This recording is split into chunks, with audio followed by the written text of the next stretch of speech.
Hi, this is Ohfor. Let's explore the game world.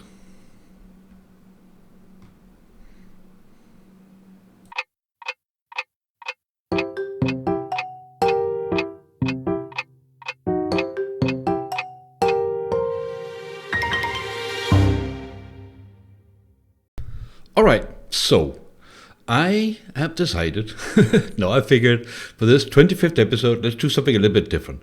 Because I have been knee deep in modding these past few weeks. I've made a lot of videos. We reached 350 subscribers, probably a little bit more by now, and this is absolutely excellent. We're on the road to 1,000, slowly but steadily. And other than that, other than making videos, I have actually been making, and here's a shameless plug, been making a few mods of my own. So Sets of Faerun is one of them. And this is essentially let's call it an advanced equipment mod.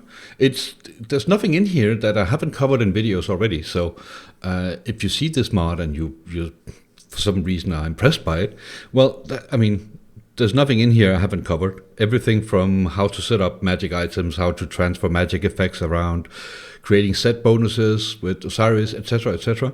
All of this has fed into making this mod. So go check that out if you want to. And the other mod that I just released the other day is Warcries. So for those of you, and I'm probably giving away a little bit of my age here, but for those of you who played Diablo 2 back in the day, there was a skill tree for barbarians called Warcries, where you had sort of various shouts that you could use. And I have this is my interpretation of these skills and implementation of them in Baldur's Gate 3. So, but this is just to say that, yeah, I've been busy. In between making these videos, I actually do modding of my own, and I enjoy that very much. Otherwise, I simply couldn't be doing these videos. Today, however, I figured we would be exploring the game world and what you can do via the toolkit, because this is something that is really hard. If you're modding, so before we had the toolkit, modding was very much a case of manipulating a lot of text files on your drive, and then when you had all of that in place, you would sort of load up the game, start, test your mod, right? And if something was wrong, then you could start the cycle over again, and which is, it's definitely possible. Lots and lots and lots of mods were made before the toolkit came out, but it's just a lot more work and it's a lot less accessible. But these days we have the toolkit where we can load up levels, we can load up everything in the game. We can't modify it, I say yet, because there is, some of you will have heard there's a mod going around that actually modifies the toolkit and unlocks some features that, I don't know, some say Larian didn't intend, some say whatever. I don't really go with all the gossip around it. However, in its current form, officially, we can only look at these levels and gather information from them. And I hope to show in this episode how that can still be useful for us. So yeah, why don't we sort of take a closer look? Now, the way, if we look at all the levels we can load here, you may have looked at them and said, what is all this about? And most of these can be ignored because it's all tied into 5 main levels. So we have, starting from the right, because why not? We have WLD main A. WLD is a prefix for wilderness, and wilderness is essentially Act 1.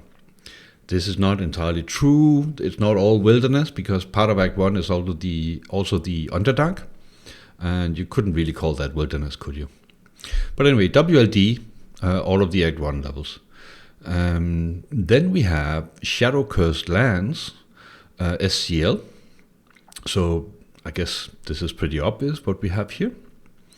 Then we have the Creche, which is, some call it Act 1.5. I don't really know what to call it. In my world, this is still part of Act 1, but it's a little bit whatever. At the end of the day, it doesn't really matter. The Creche is a separate kind of world. Then we have Worm's Crossing. So Worm's Crossing is the first area you arrive in Act 3, before you enter the city itself. which is the last one, Baldur's Gate itself, CTY Main A. So these are the 5 main levels, and all of these will sort of seamlessly include various sub-levels. You don't really need to worry too much about sub-levels, because if you load the main levels, then the sub-levels will sort of seamlessly be loaded into your game as you navigate the world. But of course, and this is especially true for Baldur's Gate itself, it requires insert swear word here. Requires a really powerful PC to drive this in the Toolkit, and I would not recommend it if you're not on a machine that has a very decent graphics card, a very decent amount of RAM, so 32 gigs or higher. I can tell you I'm on a 64 gig machine with a 4090 NVIDIA graphics card, and I can struggle a little bit with this level. So that's just to give some kind of idea. So yeah, why don't we take a dive in?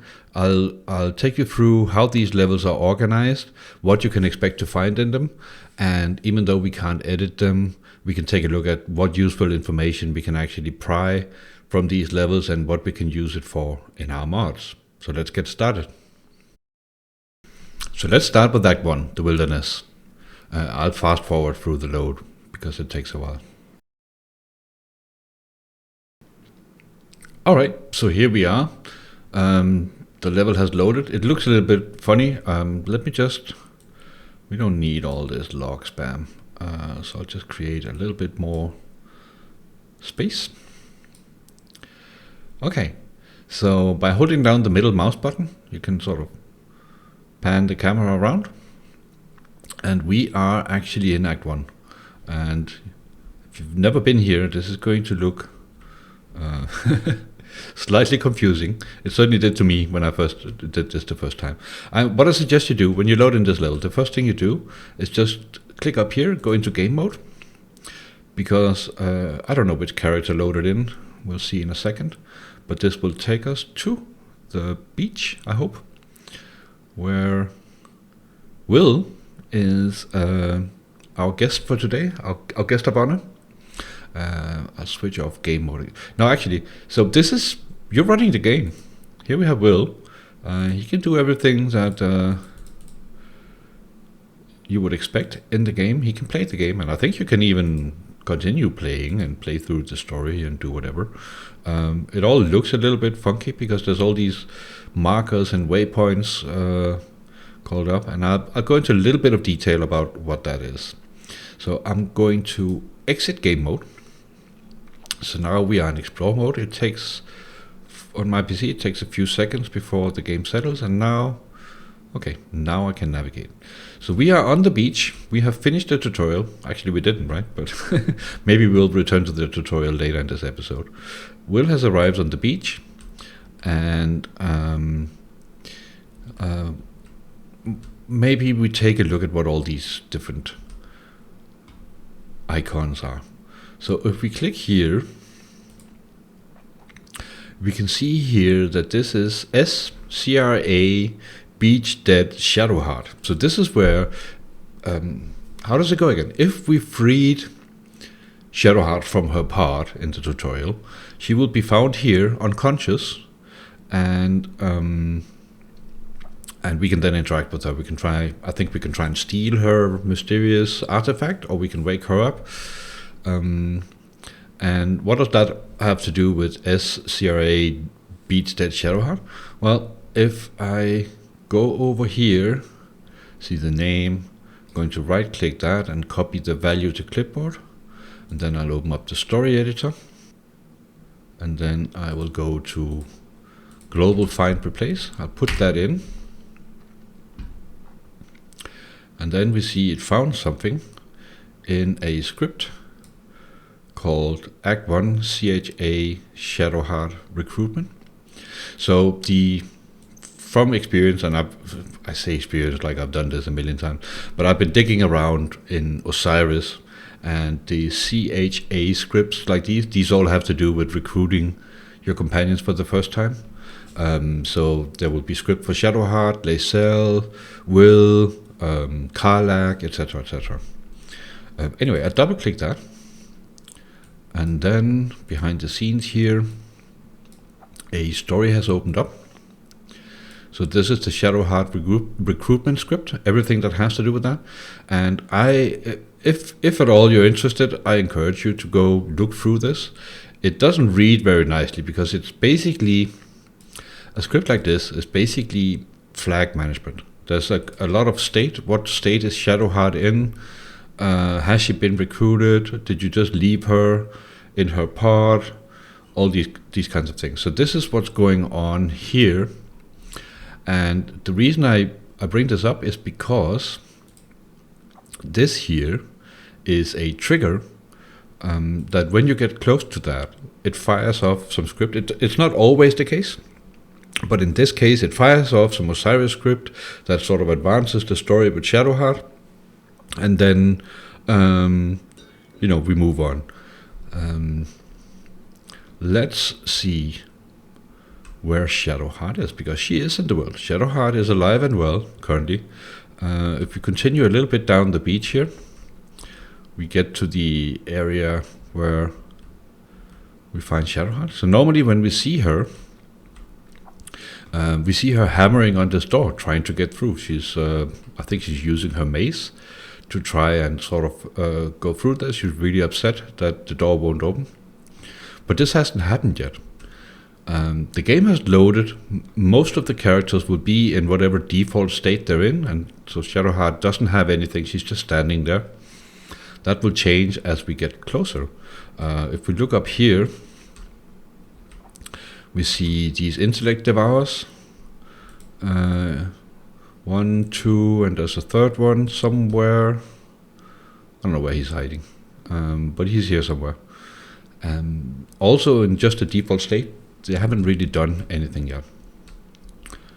Okay, so if we enter game mode,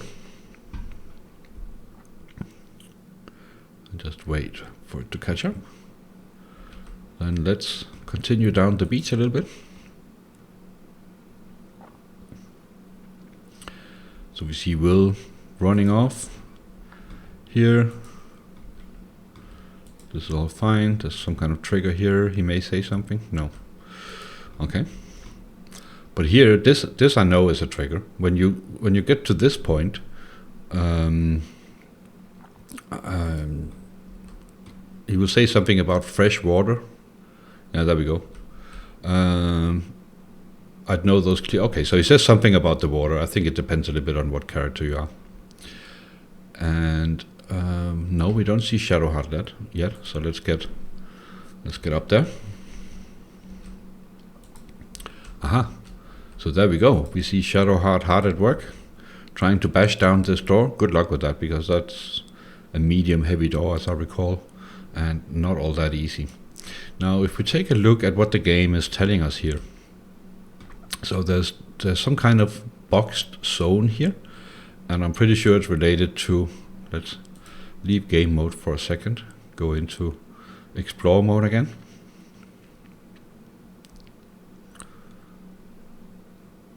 All right. So now we're in explore mode. Shadowheart has stopped her script, so she's no longer banging the door. She will resume.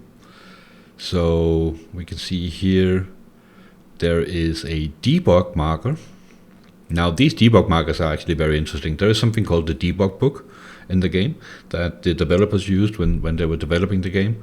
And as part of that debug book, you could sort of teleport to all kinds of places to test things out. Unfortunately, that book doesn't work anymore. At least I haven't found a way to get it working. But this is a leftover from that. However, right next to it is we have a teleport trigger for SCHA outside crypt. And this is basically where you will teleport to when the cutscene starts. So what happens when I enter this area here in game mode is that a cutscene will start and a conversation with Shadowheart will start. So let's just see if that happens the way we expect. So now I'm back in game mode, and I will go up here. So if I'm right about this, and I hope I am, otherwise I've just made a fool of myself, Will should teleport here when he's having the conversation with Shadowheart. So we go inside the marker, a conversation starts. So since we're in debug mode now and in game mode, yeah. Okay, so here's Will, he's walking up from that marker, and they're having a little conversation here. I'll skip through that because that's not really what we're here for. So when in doubt, I usually just press 1 and everybody's happy. There we go. We've now recruited Shadowheart.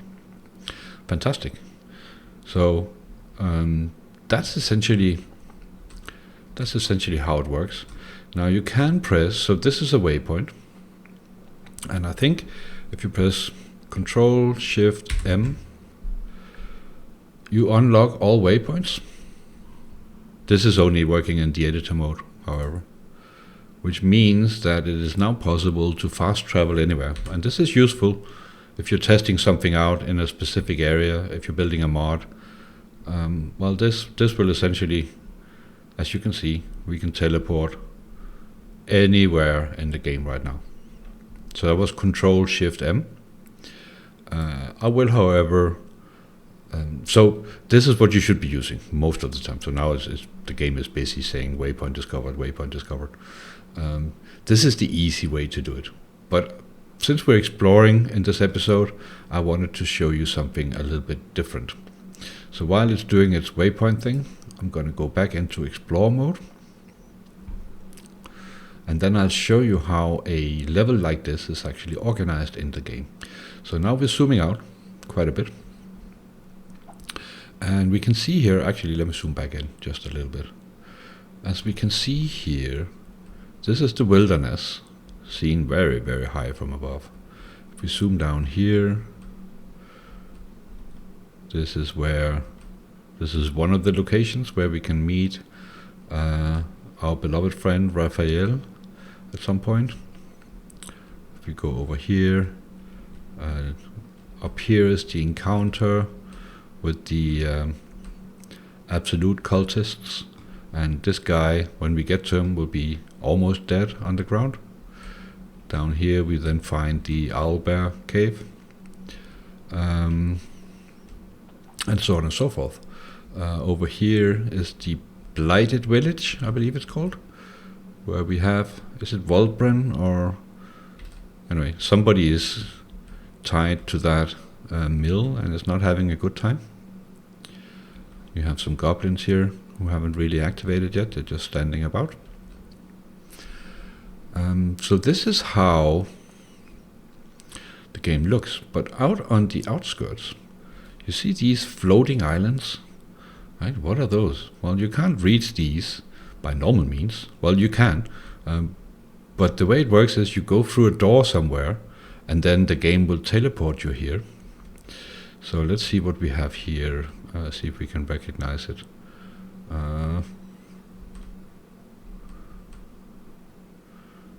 I think this might be, so it's not always easy to recognize in-game areas when you don't have the right lighting and the right context and whatever.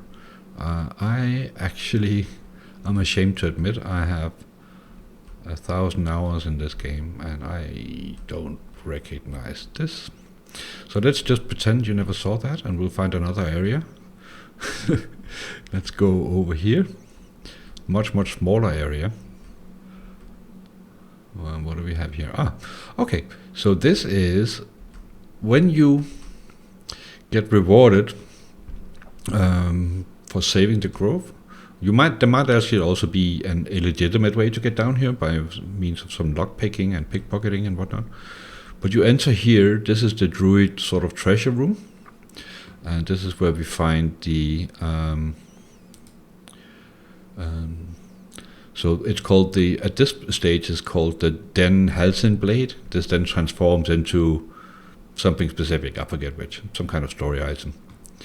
Over here on the right, and this is where it's useful to actually do this kind of exploring. Here's a container, right? And if we expand expand that, we can see that it's using the treasure table den underscore druid treasure underscore equipment. This is useful for us because if we were to, in our mod, place some loot in this specific chest, we now know what treasure table is attached to it, and we can add to that treasure table, and our stuff will spawn in here. Now, I will say this, not every chest has a unique treasure table. Some of them are set to just spawn some potions or some scrolls or whatever.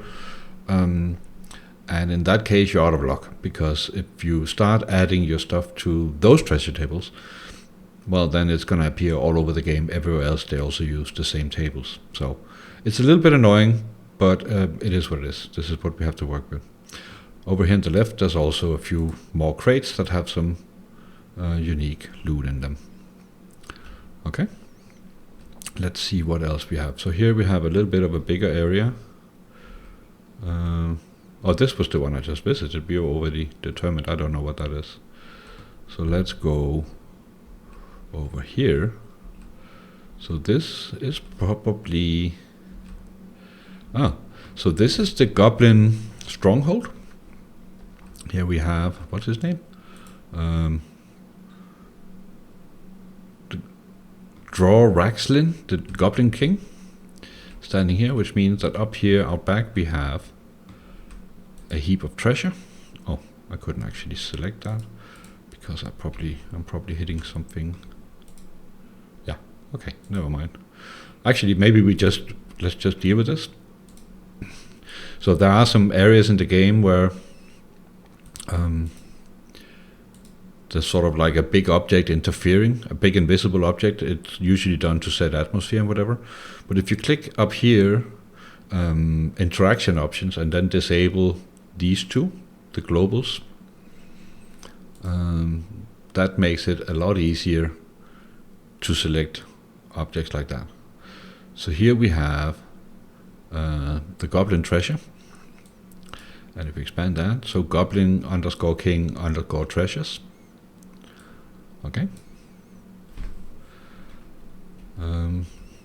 Let's see what else we have going on in this level. Again, I'm struggling a little bit to navigate it simply because nothing looks the way we're used to.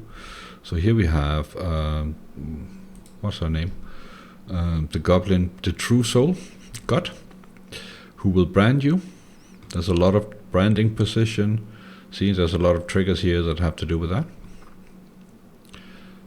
Which means that somewhere up here should be a trader, a scent trader. There we go. So the Roa Moonglow, right? And we can see her. She has, so she doesn't have a treasure table, but she does have trade treasure. Gob underscore Quartermaster. So that's the trade table she is using right now. If you go up to her and trade with her, this is the treasure table she will offer up for sale. Right? And that's also useful for our mods if we wanted to place some items for, with this specific vendor. And so on and so forth. So you get, by now you probably get the idea, right? There's these areas all over that the game will teleport you to. And this all happens seamlessly. So this looks, oh yeah, this is the Centurion hideout. I think you come down here, and then you go down here, you search one of these crates or whatever, and then this area over here unlocks and you can sort of go in. So this is a very small area, right, with just this in it. And that's basically how it goes, right? So that's the wilderness. Somewhere in here will be the Underdark as well. Oh, this is the Goblin Camp again. Never mind that. So that's one way of going about it, but obviously having unlocked all the waypoints makes this a lot easier. Let's get back to Will and Shadowheart. Let's create a little bit more space again. Because oh, he's still discovering waypoints. Because I can press M and then say I want to go to Emerald Grove Environs.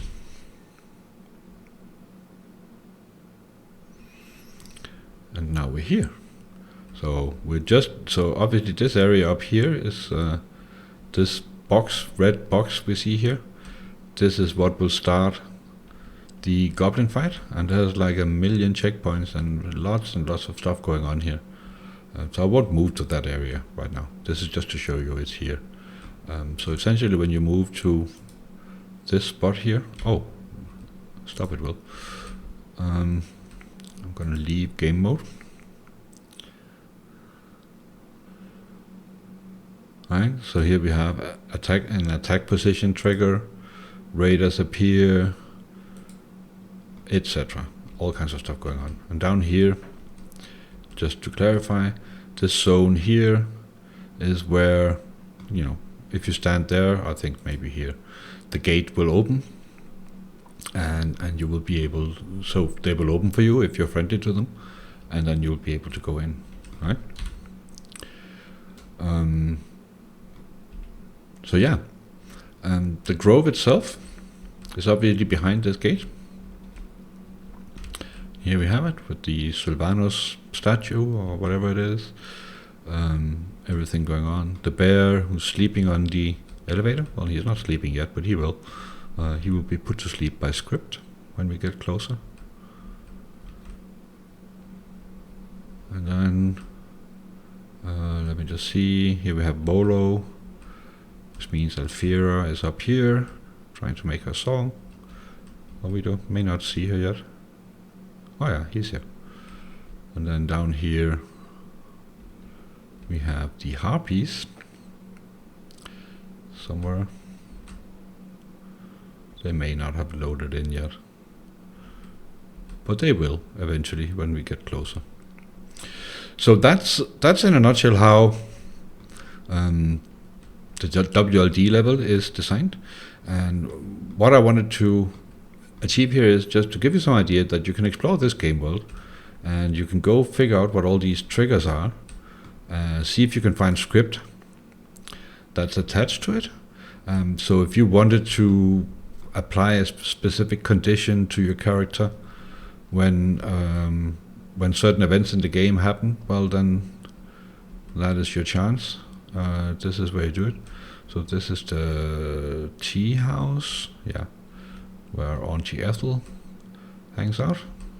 I think there's no one here yet. Yeah, no one is home. Yeah, I think this here is just a prop. I don't think we can get here normally in the game. What do we have over here? This could be the Underdark. Oh yeah. So this is where the Nier fight takes place. So he's in here somewhere. Yeah, there he is. Stuck and waiting for some events to happen. The big golem is gonna be here somewhere as well. Yeah, down here. So he's gonna be, well, I don't know if we can get to him because I don't think he has spawned yet. I think he comes out of here, doesn't he? Yeah, he's not home. So let's zoom out again. So, but this is true for all the 5 main levels that I showed you. So all of this, these red areas you see this is sort of highlighted in red. These are sub-levels, and the game will just load them in as you get closer. So you don't have to worry about it. So if you have the PC to put it off, by all means, just load the main level for whatever it is you're trying to do. And then, yeah, find your spot. And if you can't find what you're looking for, unlock all the waypoints and just teleport to wherever you need to be. Now, the story obviously will be quite broken if you teleport straight into Act 3, but as modders, I'm sure you're aware of that. Yeah, so that's this is the wilderness. Okay, so being a little bit time conscious, I realized that me babbling, if we go through all 5 levels like this, it's going to be a very long video, and I don't think it helps anyone. I have shown, you know, the principles behind the levels, and they are all the same. So let's load up Shadow Cursed Lands, and I'll just very quickly go through that and show you that it's organized in exactly the same way and it's free for you to explore. And the same is true for the other remaining main levels. I will, however, say this, I think I mentioned it already, but just to be on the safe side, if you try to load up CTY Main A, so the main Baldur's Gate city level, be prepared for two things. One, it will take a long time to load, and two, once you're in there, it will really be taxing on your PC to navigate around it. And actually, I should add, free, because I've had this happen a few times, the toolkit will take an immense amount of time to close down after you loaded that level. I have a feeling that the way it's freeing up resources isn't really particularly efficient. I've simply had to go to Task Manager and kill it because it simply, it just stood there for a very long time. So anyway, here we have Shadow Cursed Lands. They don't look so scary because there's no shadow right now. Let's have a quick look around, see if we can find some spots we recognize. So this is, where are we here? I forget what this waypoint is called. It also doesn't matter. Let's go into game mode and see where Will has ended up. Here we go. Oh, Will and Shadowheart, obviously. So we start up here in this abandoned Shah temple. But at least now we know where we are, so I'll leave game mode again. And then hopefully can navigate with a little bit more clarity, because it means that up here should be a passageway through. We expect to find a corpse here on the left. Oh, once again, we need to deal with the whole... No, I don't want to save the layout. That's not what I wanted to do. So we'll disable the globals. No. Okay. It doesn't always work the way I want it to. And yeah. But anyway, here's a door, which will then, as we've seen, teleport us someplace else. So let's see what some of all these different areas are. See if we can recognize some of them. So this is, what do we have here?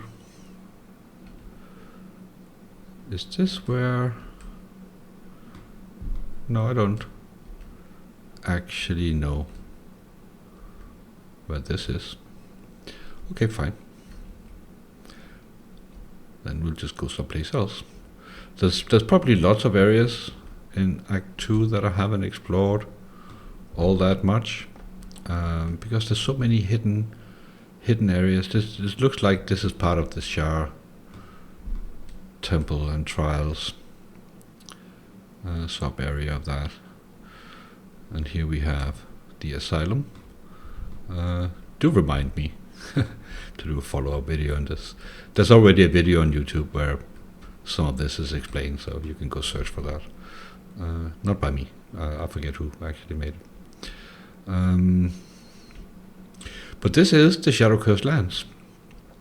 And as any other level, there's lots and lots of little islands of information, even more so than the wilderness, I find.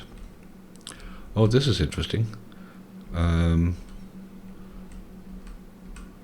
This is where you go, or maybe up here, to level up. You get transported to a little podium, I think it's here, and then you stand there and then you see your character from a certain angle. I can't quite place it. And you have these fake sky backgrounds. So there's one of these on every act, because you can of course level up on every act. So there you go, bit of useless information. So this looks like one of the levels in the Wizard Tower, perhaps? No, not in this act. I don't know exactly where this is. But I encourage you to go exploring and see what's there. It's actually quite fun, or maybe it's just me being weird. that's entirely possible. But I found it quite interesting to navigate these areas and see, what's there. Sometimes you'll find something that you did not expect, and you can use it to go find trigger points, go find treasure tables. What do we have here? Oh, now we're back where we started. Use it to find treasure tables and all kinds of interesting stuff. So go exploring and use it to learn. Try searching for the trigger points and finding the script that goes with it, so you get some insight. You learn a lot about Osiris in that process, and overall it opens up some new possibilities while we wait for the day where hopefully, maybe, just maybe, Larian will officially unlock the toolkit and allow us to really play around with the game world. But until then, have fun modding.